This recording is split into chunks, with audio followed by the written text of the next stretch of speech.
And I can't believe it's not butter news. New study reveals almost 50% of gamers have considered quitting a video game due to cheaters. Guys, people hate cheaters. I shout out to, who is this?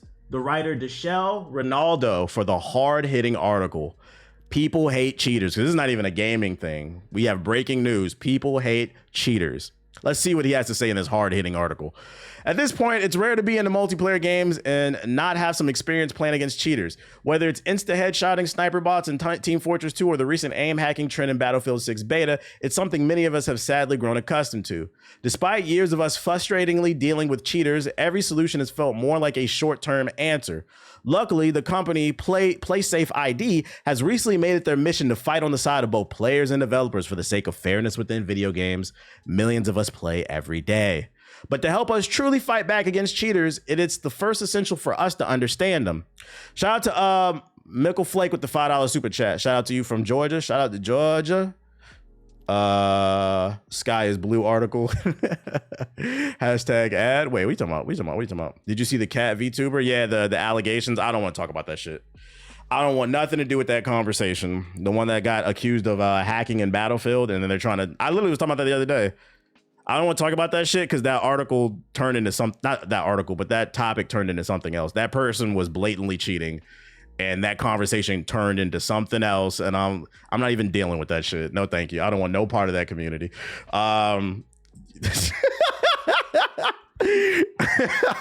No, thank you. Just can't call niggas cheaters these days, apparently. Yo, shout out to Dion with the $5, bro. Watching from the gym. Thanks for the motivation. Hate these love handles. Is push it. Is one day at a time, big dog. One day at a time. But to help us truly fight back against cheaters, it is first essential for us to understand them. To help with this, PlaySafe ID recently released a report citing statistics that show how impactful cheating has been in the current state of multiplayer gaming. Not only does this report shine light on all the interesting statistics behind cheating within gaming, but it also does a good job of showing the potential causes behind the self-sustaining cycle of hacks and cheating in the modern gaming ecosystem. My thing is, how does this help anything? He frames this article as if this is helping. This is just data saying that most people hate cheaters. That doesn't help anything. To begin, the report presents statistics that illustrate the wide reach of cheats in modern day. For instance, they highlight how 80% of gamers have encountered cheats in some form, with around 52% saying they encounter these cheats monthly. That's no surprise. I've literally been scrolling on TikTok and a live stream popped up so many times. It's usually Warzone streams where someone is openly using hacks and they'll be like, yo, link in the description box or link in the bio. They sell it openly on live streams. So like, that's why it's so easily accessible. And that's why so many of us have at least ran into hackers before. Let's see. One of the most shocking statistics, however, is that 42% of gamers have at least considered outright quitting a game due to cheats that plague it. And simply looking at these games, it's not hard to see why. Battlefield 6 multiplayer beta just had its first test run, and not even hours into the test, there were already multiple reports of cheats being used. Additionally, games like the upcoming Black Ops 7 have already stated their intention of using specific anti-cheats once the game launches. So I have a few thoughts about this. First and foremost, there's no way to 100% stop cheating. People are going to do what the fuck they want to do, right? So for me personally, I can't speak for everybody else. Me personally, cheating is not what makes me quit a game. What makes me quit a game is not addressing the cheating. So like he brings up the Battlefield thing is like if it's going to be a big deal. I don't know if it's going to be a big deal in Battlefield because they banned like 300,000 people cheating in the beta, which is crazy. That is a crazy number. But that's good to hear that the game is not out and they already on their ass. My issue with something like Warzone is people be openly live streaming and they just let it happen, bro.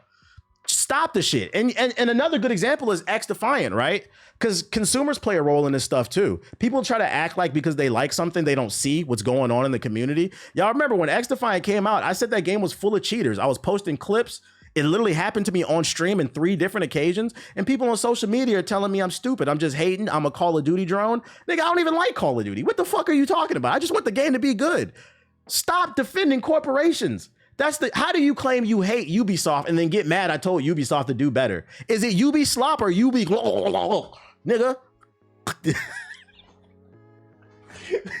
Somebody about to clip that shit out of context, bro.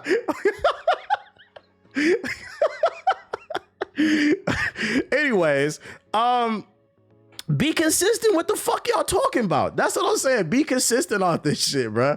Another striking statistic reveals that almost 80% of players believe cheaters' repercussions should extend beyond in-game bans, encompassing multiple online platforms to ensure cheaters are penalized across multiple game spaces. So what do you like? What are they suggesting, and how do you even enforce that? Are they suggesting like an IP ban from somebody? Like if one IP is caught cheating on Steam, it should be banned on Origin, Uplay, PlayStation. Like, is that what they're saying, calling for? I don't know if I agree with that, because the problem with that is, what happens if somebody's living in the same house as somebody? Like, we know PS4 niggas have at least 5 to 6 roommates, or they live with their mama. Their roommates are probably their siblings, right? So what happens if the PS4 nigga is cheating in Warzone, but then he's got little brothers and sisters and cousins that he lives with that are playing the game, and they're not like that? They may be in a completely different room with a PS5 or an Xbox. So I don't know if I agree with the IP bans. Or what happens if a dad, who's washed up, who was a Halo pro back in the day, he has 3 kids now and a wife and a dog. He's burnt out, but every once in a while he gets on the game and he gets frustrated because he doesn't have it anymore. He was damn near in the SOAR. He was damn near in the FaZe clan, the Optic clan back in the day. And he wants to relive the glory days, and he joins the dark side. He becomes Anakin. What happens when he downloads hacks? He starts fucking wall hacking, right? Gets IP banned, and now his son, who plays Fortnite, can't play Fortnite anymore because the IP ban. So I don't know about that. Hardware IP bans, can they identify your hardware like that? If that's possible, then I guess that's cool. I guess the only issue with that is like, what is that a security issue?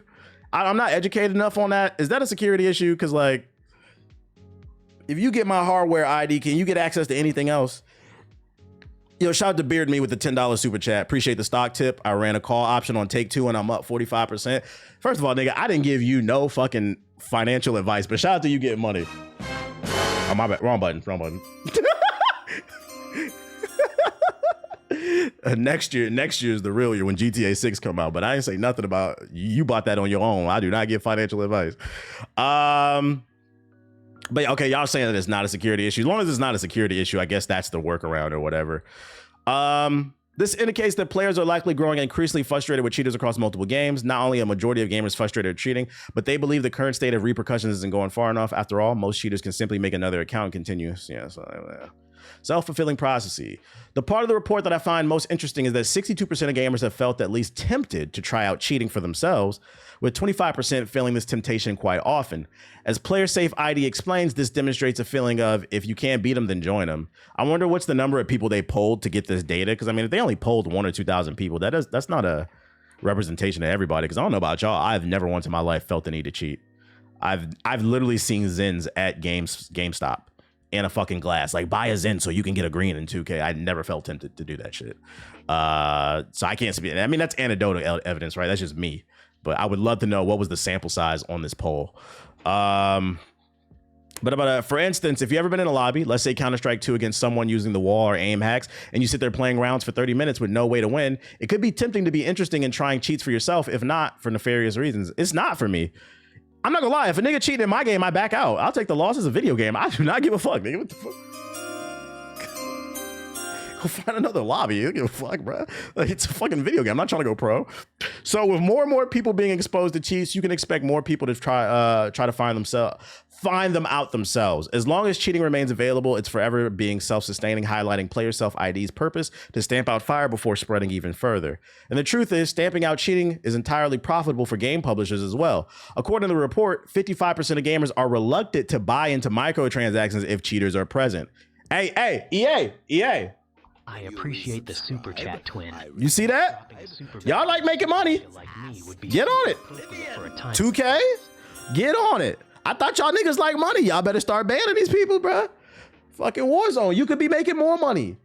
You making millions off the Nicki Minaj and bacon skin? You could be making billions, guys. Fucking billions. That's some data. Yeah, water's wet, basically. Water's wet. Hard-hitting article from Deshelle Ronaldo. Hard-hitting news journalism. People hate cheaters. In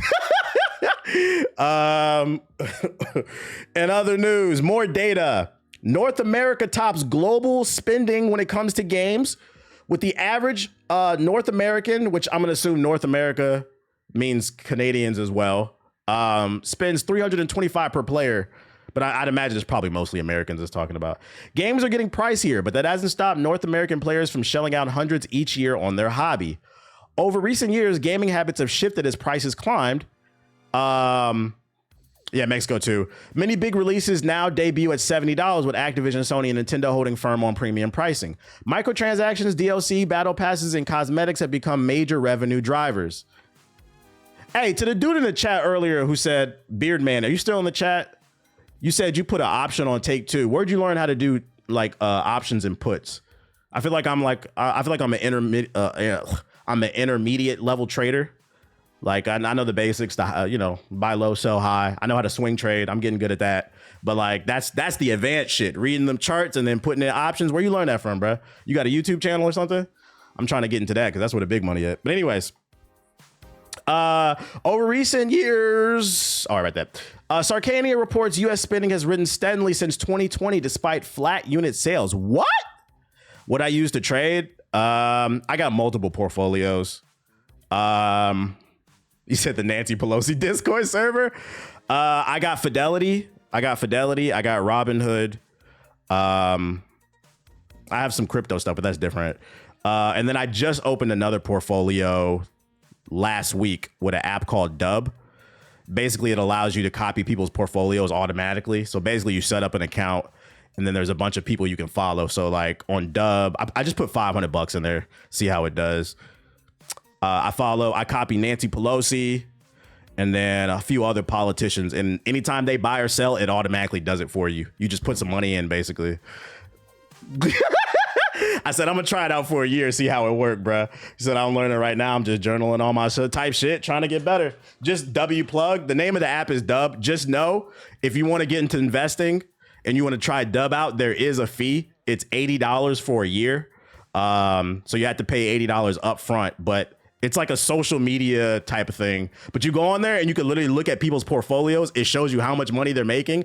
And then you can invest, you can copy that shit and then it'll invest in the stocks based off how much money that you put in there. So like you could buy fractional shares and stuff like that. It's a small price to pay. That's the way I look at it. I was like, I'm gonna just try it out for a year. I'm not co-signing it. I just thought it was a cool idea. I made 500 today off trading. Tight shit. So yeah, I got a bunch of different the name of the app is DUB, Dub. That's interesting. Yeah. So if you want to put it on autopilot, and then I got an Acorns account too. I got money, you shouldn't keep all your money in one place just in case, one account gets fucked up, that is some financial advice. What was the app you told when politicians invest in stock? The one I just told you is called Dub. The only problem is their trades are reported days after they go through. Yeah, I don't follow just so like the cool thing about that app is they do have politicians on there, and I'm actually in the positive so far. So I mean, I'm up 5%. It's not a ton, but I've only been using it for a week.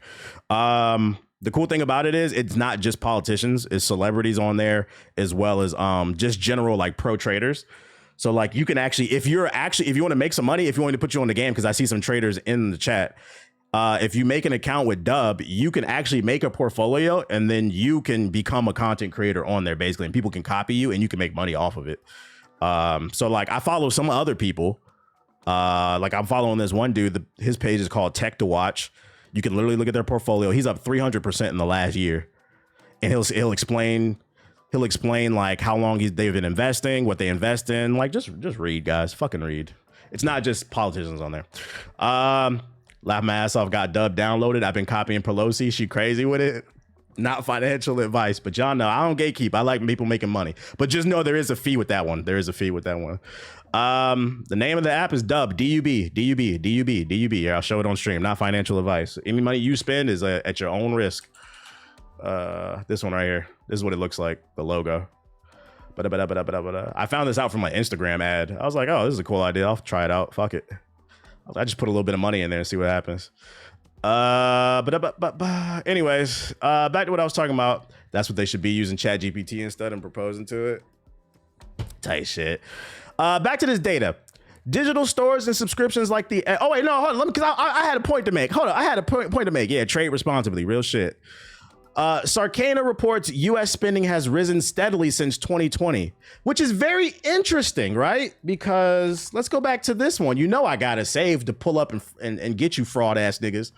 For those who don't know, 60% of playtime in 2023 went to 6-year-old or older games, new data suggests. This is an article from last year in 2024, meaning the average gamer is playing games that are 6 years or older. And the crazy part is, and I remember in this article, it defines a new game as a game that's 3 years or younger. So 1, 2, or 3 years. But most people are playing games that are 60 years or older. This is interesting because y'all pretend like y'all can't afford games. That's why you're playing all these older games. But if we combine this data, 60% of gamers are playing old games, 6 years or older, with this data that the spending in the United States has gone up since 2020, one could make an educated assumption that yes, the average gamer is not buying more new games, but this argument that you can't afford a PS5 or a PC is fraudulent because you guys are spending more. It's just what I think you're spending more on and you don't realize, or you do and you don't give a fuck, is microtransactions. That's how you interpret the data, ladies and gentlemen. If I combine these two articles, I think what that suggests is you do have money, but you're spending a lot on fucking 2K builds, Madden Mutt cards, FIFA coins, and then you're going broke and you realize you don't have any money to spend anything on anything else, whether it's food or different games, clothes, travel, whatever. And this is why I always preach on this fucking stream, be responsible. Look at your finances. Real shit. When is the last time you looked at your Steam account and looked at your purchases, your PlayStation account and looked at your purchases, your Xboxes and looked at your purchases? When the last time you did that shit? Me personally, I look at it all the time. I have to, because everything I buy is a tax write-off. Oh wait, that's the wrong button.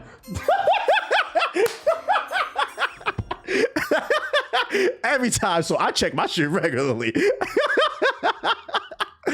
Oh shit, but I'm not gonna lie. I hit the fraud button for myself. I'm not gonna lie, motherfucker. Yo, I talked about this if you haven't watched my video, because motherfuckers be talking about like, oh, it's not that deep. It's not that deep. It is that deep.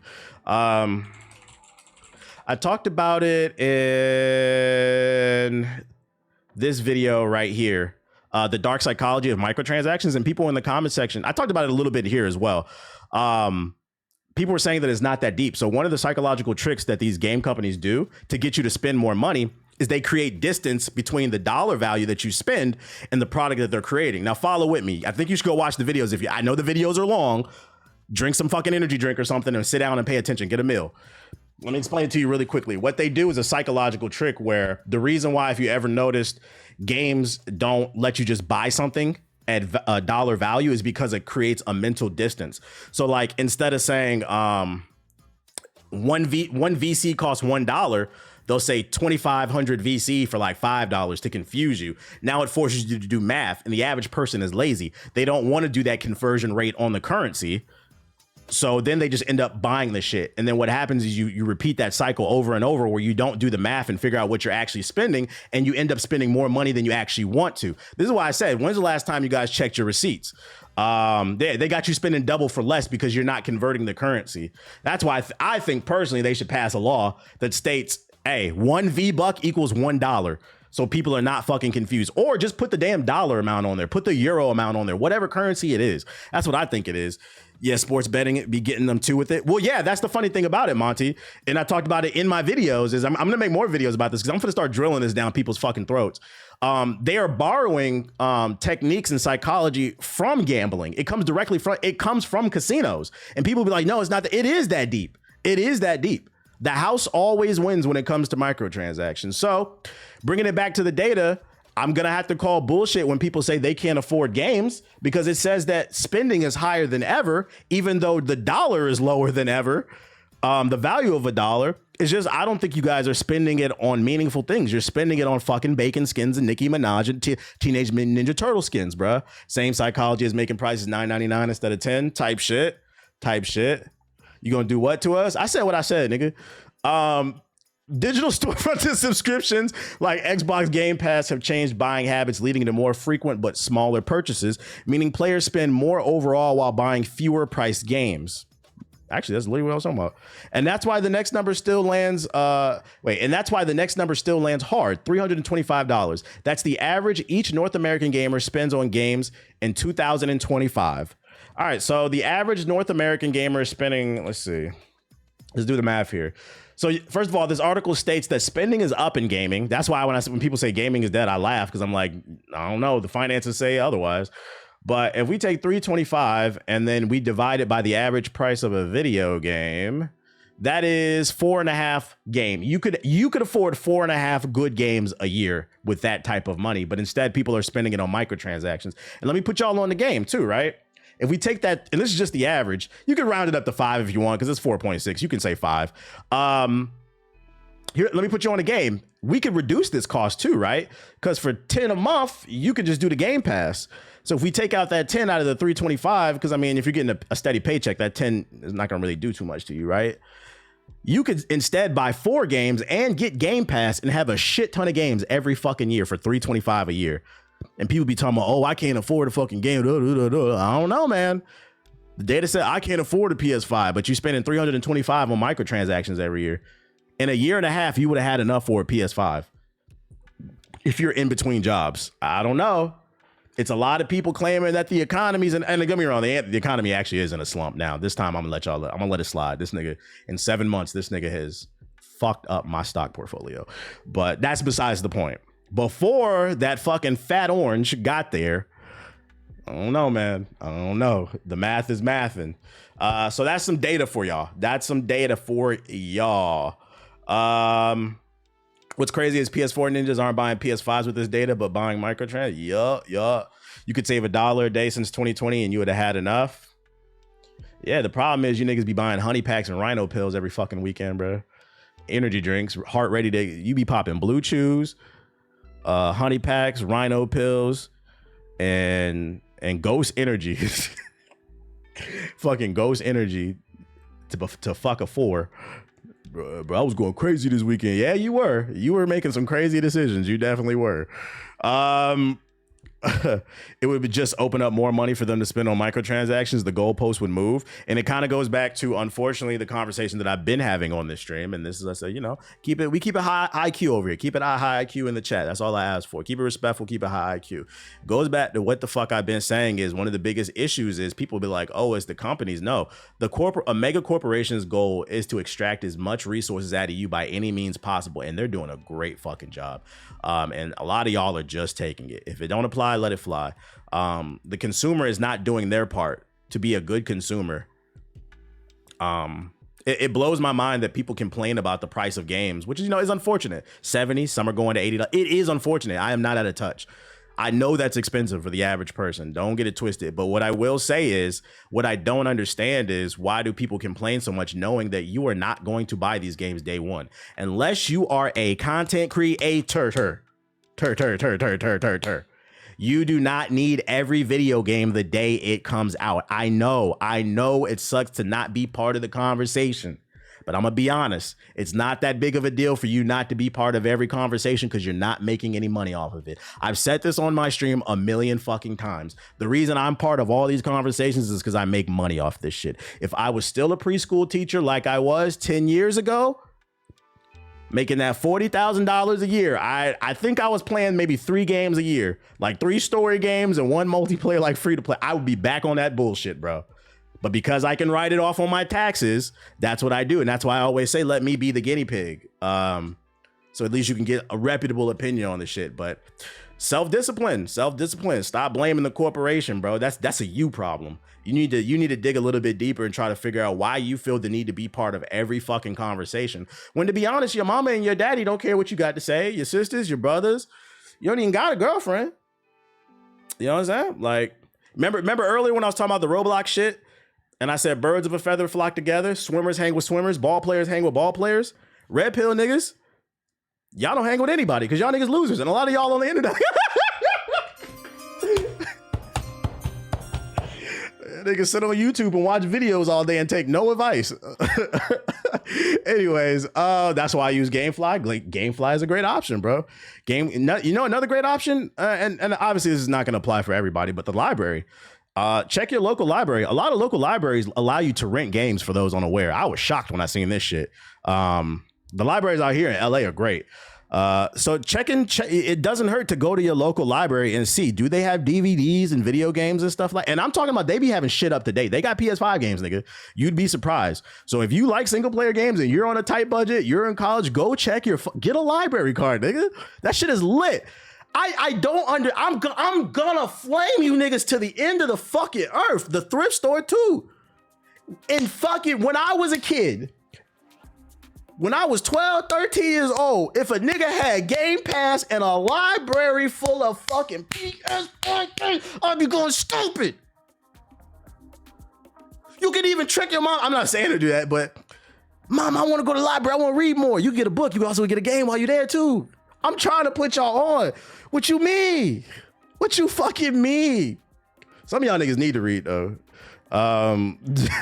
There's so many ways to finesse. Yes, I agree. And it's unfortunate. The price of games have gone up, but I'd argue the barrier to entry is way lower.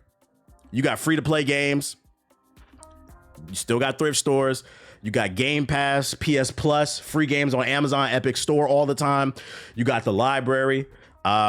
It's just the main thing you have to accept is you might not be there day one to be part of the conversation. And then you have to ask yourself, why the fuck do you feel the need to be part of every conversation day one? Other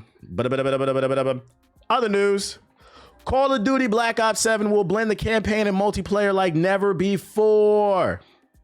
Where have we heard this one before?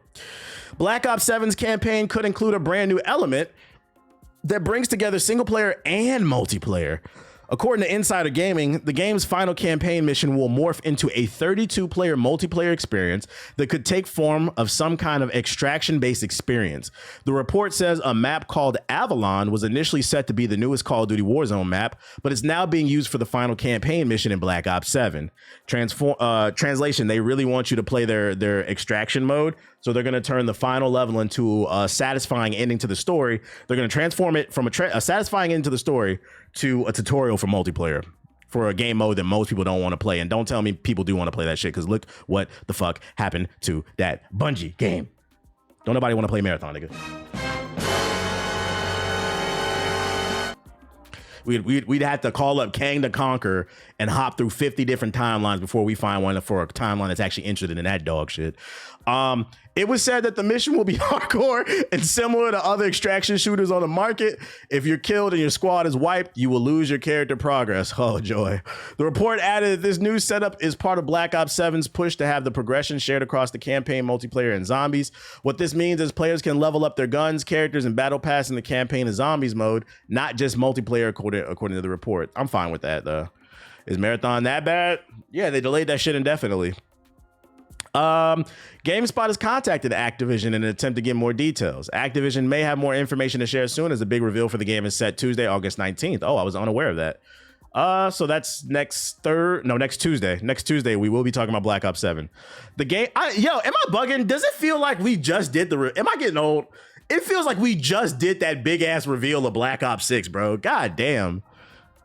Is time flying, or am I sick of this shit? Probably both. The game is set in the year 2035 and aims to be the most mind-bending Black Ops game yet. Black Ops 7 is also notable because this is the first time Activision is releasing Black Ops games in back-to-back years.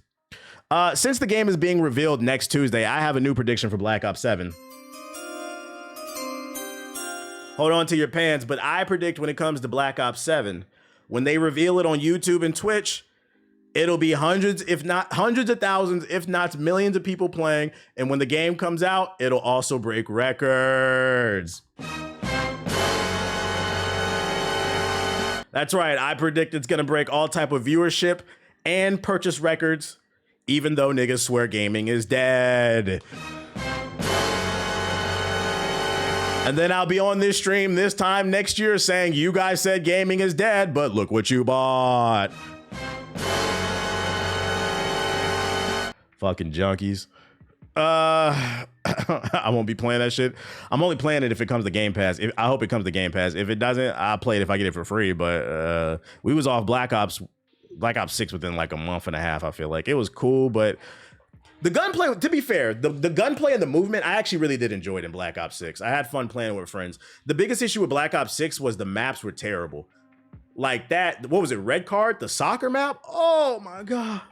That's one of the worst fucking maps, bruh, that I've ever played in the game. If the maps were good, I think it could have lasted 3 to 6 months, but like they were fucking horrible, dude.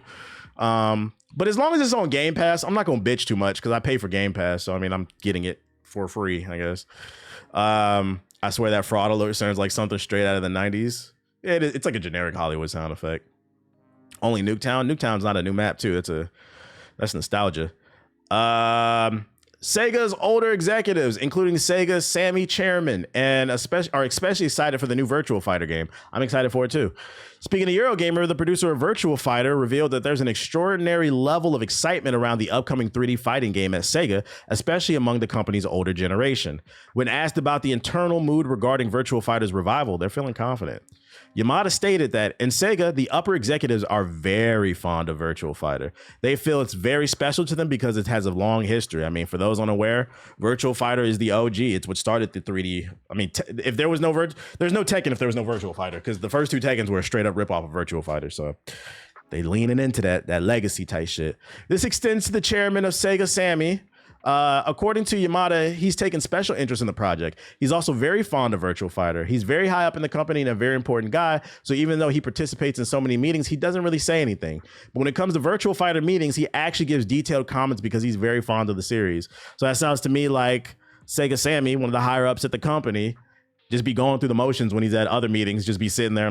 That sounds great. But when they talk about Virtua Fighter, he's like, oh, he get perked up. That's good to hear. That sounds like the game is maybe reinvigorating his passion for game development, which, I mean, that's what I like to hear. This excitement, according to Yamada, has trickled down to even the younger folks at the company that are unfamiliar with Virtua Fighter. There are a lot of people in upper management who are really looking forward to this. Thanks to this hype from the upper management people, the younger generation who may have not touched or been handling Virtua Fighter before, a lot of them are very interested in being involved with the new project. I feel with Sega's history, Virtua Fighter holds a very special place in every developer's heart. If you didn't see the gameplay, what they showed, the little tech demo, it looked cool. Oh, is this different gameplay? Ready, I don't think I've seen this. Hold up. I don't think I've seen this. Let's go higher than 1080p. I've never seen this. I thought this was some other shit. You can tell off rip this is going to be a much more technical game, which I'm going to go ahead and make a new prediction. There will be two audiences. I feel like people are either going to really love the new Virtua Fighter or they're really going to hate it. Because I can tell this is probably going to... And I mean, Virtua Fighter's always been that way. It's going to be a much more technical fighter. It's not going to be like Tekken 8. People spam rushing you down with all these fucking moves that you can't block or fucking sidestep with all the tracking. You're going to need to know your buttons, nigga.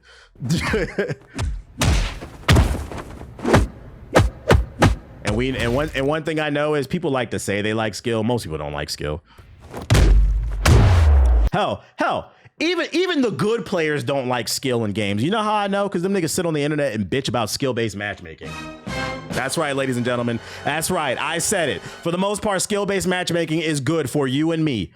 If you are a below average, average, or above average player, skill-based matchmaking is fucking great. The only people who bitch about it are the people in the top 5 to 1%, them niggas that want to hop in your lobby and drop a fucking 50 bomb. They sit on fucking Twitter and bitch about skill-based matchmaking because the matchmaking makes them play against people who also drop 50 bombs. Then they can't drop. Now they getting a 50 bomb dropped on them and they look bad in front of their fucking audience. That's right. Some of your favorite content creators are not pushing for good development of games. They're pushing for the game to be developed the way so it makes them look good. Yeah, I said what I said, nigga.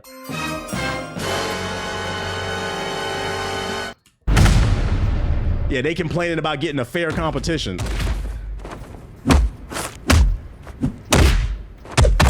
But sometimes they just want to have relaxing matches after a long day. Oh, woe is me. Oh my God. Optic Nade Shot wants a relaxing day. Oh my God. You know, it must be really hard being a multi-millionaire, owning a big company with all this merch and these nice cars. And, you know, sometimes he just wants to get on the game and drop 100. Whoa, woe is me.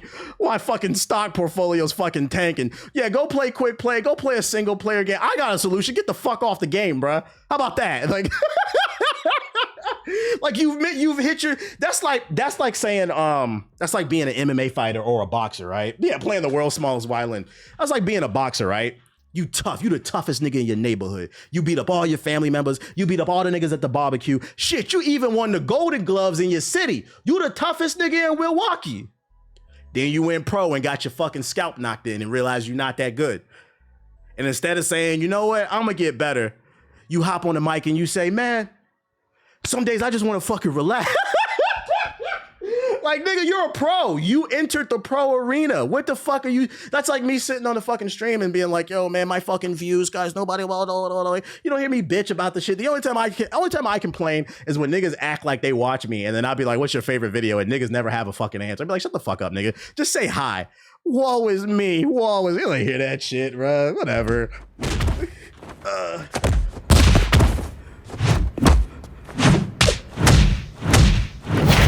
Item hits it. Yo, the visuals are crazy. Get a new hobby if you want to relax. Go for a hike or something.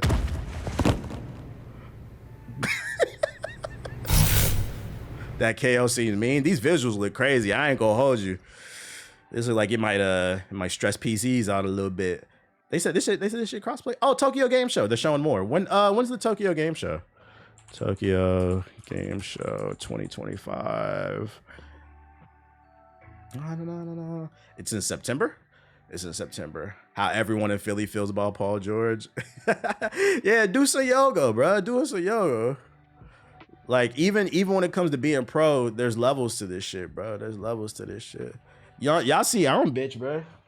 Marvel Rivals. I got to Diamond 1. I was real close to what's the next level? Grandmaster. I could hit it. I knew I could hit it if I sat on the game all day, but I didn't want to stress myself out. That's like me sitting on a stream being like, oh man, this game is stressing me out so much. The matchmaking me is putting me, because by the time I got to Diamond 1, I was getting put in lobbies with Grandmasters. They keep putting me in the lobby with fucking Grandmasters, bro. It's just not fair. Like, bro. Instead, I take accountability and I say, I'm not gonna deal with it. I don't feel like it anymore. I don't feel like it. It's not that deep. It's a fucking video game, bro. I don't care. You don't see Shroud complaining? I ain't never seen Shroud complain. Real shit. I ain't never seen him complain, man. A lot of y'all don't realize some of your favorite content creators are fucking up your favorite multiplayer games, bro. I feel like after the failure of X Defiant, all niggas who complain about skill-based matchmaking need to shut the fuck up forever. We tried it your way. Remove it. We did. How did that go? And that shit was free to play. I don't want to hear it. Y'all didn't even have to pay for it. You niggas still said, no. That's because those niggas be smoking everyone. Yeah, you just want to look good. They want to go back to the days of YouTube when I first started YouTube. Y'all remember the days when people was doing commentaries and dual commentaries? What's up, guys? Wings of Redemption here, doing a dual commentary with Woody's gamer tag. Got a nice little 40 bomb here on this map. And today I wanted to talk about why black people get arrested more for, selling weed in comparison to white. They be talking about random shit, bro. In comparison to white people dealing fucking weed. Like, what the fuck does this got to do with a 40 bomb, nigga? What the fuck? Yeah, Mel Wednesdays, Mohab Mondays and shit like that. That's what they want to go back to. That's really what it comes down to. Got a nice little 30 piece here on Black Ops 2. So today I wanted to talk about put options in the stock market. Like, what the fuck, nigga? Can't do that shit no more. No, I'm not gonna read this article because the headline explains it. But the new Virtua Fighter has no current plans for adding guest characters. That doesn't mean they can't or they won't, especially because Sega has a lot of cool games with fighting characters in it. But their focus right now is not putting wacky, kooky guest characters in the game like other fighting games. So I wanted to share that as well. Facts, back then motherfuckers was doing nuke gameplays with ass commentary. Yeah, now you gotta actually try. We not going back to 2010. Last piece of news for these batch of articles. Former PlayStation CEO says Xbox Game Pass and other subscription services turn developers into wage slaves, and it's bad for business. Now before I read this article, I'm gonna go ahead and plant the seed, bruh. I'm gonna go ahead and plant the seed. Cause some of y'all, before you type in the chat, I agree with this. Game Pass is terrible for the fucking gaming industry. Remember, your only goal as a consumer, get off the corporation's dick. Your only concern as a consumer is getting the best deal possible for you. So for $20 a month, you can get hundreds and thousands of awesome games to play. That's great for you. Who gives a fuck what problems Microsoft got? You figure out how to balance the books. Before we get any further, I'm planting a seed. Because based off this headline, before you agree it's destroying gaming, I would also like to state, don't you think it would be in the best interest of somebody who worked at PlayStation to besmirch, disparage the competition Xbox? Just putting it out there. Just putting it out there. Anyways, former PlayStation boss Sean Layden shares why he thinks Xbox Game Pass and similar subscription models hurt AAA game development, calling them bad for business and turning devs into wage slaves. Nigga, they been wage slaves. What the fuck are you talking about? Average game dev salary. Yeah, former for a reason. The average game developer salary in the United States is $115,000. And to be honest, that's nothing because most of these fucking studios are like in California and other states where it's very expensive to live. When the CEO of EA is making 30 million. Mind you, they are slaving away all day at these fucking video games. They don't get to see their family. 80-hour weeks. That's not a lot of money. I promise you, that's not a lot of fucking money. Let's see. Speaking to GameIndustry.biz, Layden says he's not a fan of the Netflix of gaming approach when it comes to big budget releases, claiming that putting these games on subscription services from day one is bad for business. Wait, someone in the chat say he works for Tencent now? Really?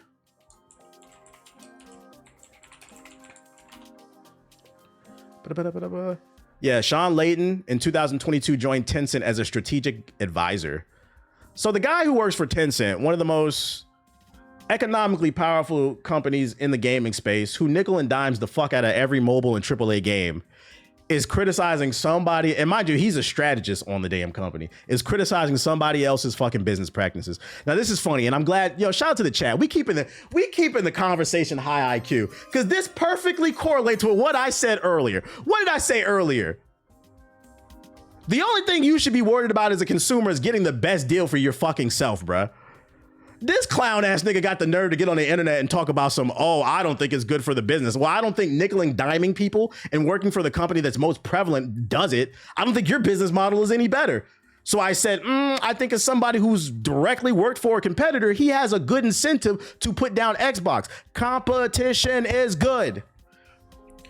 I'm not a big supporter of the Netflix of gaming idea, says Layden. I think it's a danger. The problem with gaming is all we have is as at launch. That's it. No one wants to pay money to come into the studio and watch people code, he said, pointing it out. And unlike music artists who can tour or sell merchandise, game developers have no extra revenue streams once a game ships. I mean, look what happened to music. In the popular mind, music costs nothing. Music should be free. Spotify is that? It's $15 a month or something, but virtually no one buys music anymore. I buy vinyls. Actually, vinyl sales are actually up. As well, I read CD sales are actually up. This is bullshit. What this comes down to is he's upset. He doesn't like it because you can't exploit the Game Pass type system. The only way you can exploit a subscription service is continue to raise the price every year. But this sounds to me like he's upset that they can't microtransaction you to death, which actually checks out because we just found out he works for Tencent now. I did not know that he left Sony to work for Tencent. I buy CDs and vinyls. Yes, sells physical media. Actually, I read Blu-rays, CDs, and vinyls are up in sales. Physical media is coming back. I've seen, and not only is physical media coming back, but then physical devices that separate you from your smartphone are coming back as well. I've been getting a lot of videos on my TikTok For You page. People are buying MP3 players now because they want to stay off their phone. They want to decompress. People are buying MP3 players and loading MP3s into that bitch and just walking around. Who buying CDs now? Every record store I've been to, it'd be people in there shopping for CDs. He's someone right though. No need to buy an album if I can get it bundled. Yeah, some people feel that way. Yeah, the problem is like, who cares? What I'm trying to say to you guys is, keep in mind the only goal of these executives is to extract resources from you. So he may be upset because he can't make extra profits off the Game Pass, but that's not my fucking problem. My thing as a consumer is to get the best deal possible. You should never go out of your way, even if there's some truth to it. Never go out the way to help the corporation. Because the moment they get the upper hand on you, you're getting bent over. So you always want to keep them you want to keep them in a state of like a certain level of fear. Like you need them to respect your dollar. So even if what he's saying is somewhat true, I'll never acknowledge that shit, right? You got to be that hating ass little brother You know, who got siblings in the chat? When your siblings do something good, and that was all right. Like, that's what you got, man. That's cool. You never hype these niggas up, bro, because they will take advantage of you.